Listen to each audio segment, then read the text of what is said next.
Alfred Hitchcock. The very name is synonymous with directing, with movies, with horror. Alfred Hitchcock was born in London, England in 1899 to a greengrocer. In his early 20s, he found work with a British film production company, designing title cards in the early days of silent movies. This work led him to Germany, where he learned a great deal more about film technique, and directing. By the age of 26, he was a full-fledged director. In 1940, for reasons that are somewhat unclear, Hitchcock moved to Hollywood. At that point, he had made 25 British films. Some say the move to America was for extra money. However, many Britons felt betrayed. Britain was at war, and the move seemed by some to be out of cowardice. Hitchcock stayed in Hollywood and nearly completed a film for every year of his life. He died on April 29, 1980. There are many repetitive themes and motifs in Hitchcock's movies.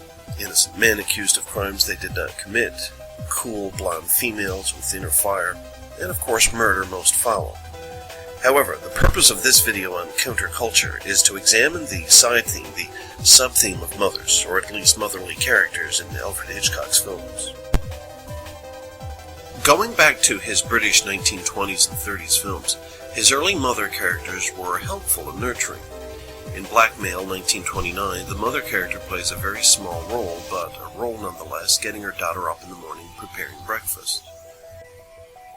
The Lady Vanishes, 1938, centers around a heroic motherly character, Miss Froy, played by 73-year-old Dame Mae Whitney.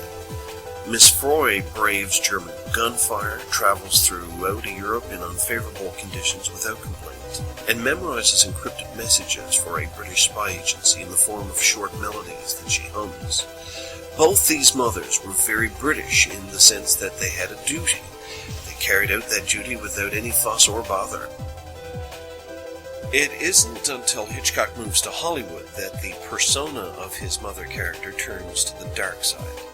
In Rebecca, 1940, the mother character is in the form of a housemaid, Mrs. Danvers, who continually bemoans the untimely death of her first charge, the first Mrs. De Winter, Rebecca. This housemaid is filled with anger, especially when Mr. De Winter brings home a new bride. Mrs. Danvers harps at the new bride, pointing out how the original Mrs. De Winter was so much better at managing a large estate. The evil Mrs. Danvers, unable to let go of the past, eventually sets the mansion ablaze. Our last image of her is relishing the fire all around her, evoking images of a devilish inferno. Hitchcock's 1946 movie Notorious also has quite an evil mother character. Mrs. Sebastian is a plotting, conniving woman who quickly goes into action when her Nazi son tells her that he has accidentally married an American agent. Mrs. Sebastian knows that they cannot get rid of the new wife suddenly. It would look too suspicious. So it's the mother character who decides on the manner of death. Poison. Mother convinces son to slip poison into his wife's coffee. The wife slowly becomes ill, sensitive to light, dizzy, and eventually bedridden, confined to a room with its telephone removed for safe measure. There are also strong symbols in the film. Throughout, Mrs. Sebastian is the one who holds the keys to the Nazi estate in Rio de Janeiro. There are several subjective shots in the film of the son, the grown middle-aged man, still having to go to mother to get the keys. This is a controlling mother, one who is all-powerful and who grooms her Nazi son. The keys are symbolic of secrecy, of order, and they serve to distinguish the strong from the weak. In 1958, Alfred Hitchcock released Vertigo, arguably his most autobiographical film. Here, Hitchcock enters into very dark territory. The mother character is dead and has been dead for several generations, but still holds sway over the living.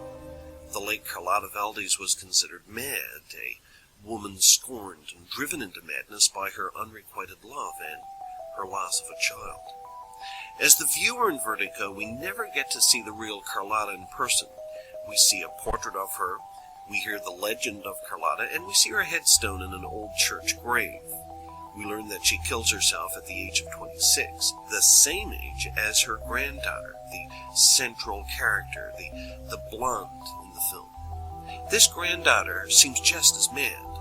The mother character in this film has such power and insanity that it can transcend time and space. The mother character doesn't even have any dialogue in this film. There's no actress to perform the part. Hitchcock reaches a new level of mother misogyny.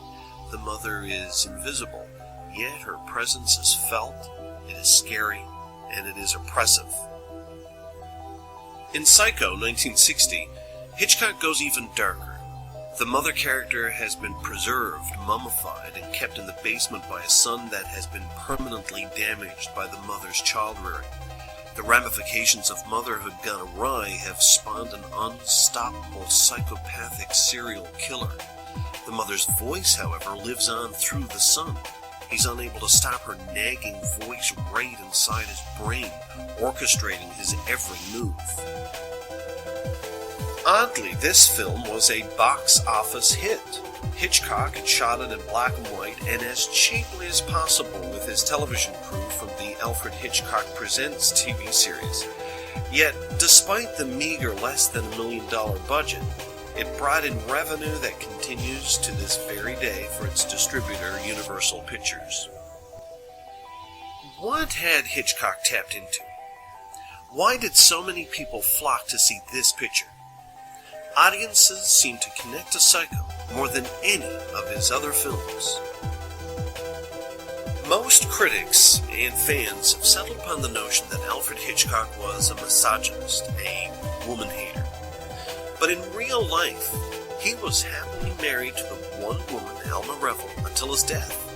His daughter Patricia raves about him in the press, describing a loving father, a fun-filled, adventurous upbringing. Alfred Hitchcock was a man who liked to keep a 9-to-5 working week so that he could be home for supper every night and spend the entire weekend, every weekend, with his family.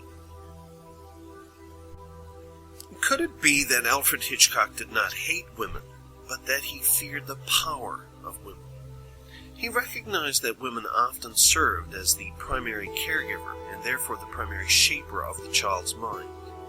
It could be that for every villain there was some Jungian explanation for the nasty behavior to be found in the child's upbringing. Isn't this the same lesson that teachers learn in their training? The children are the product of their upbringing.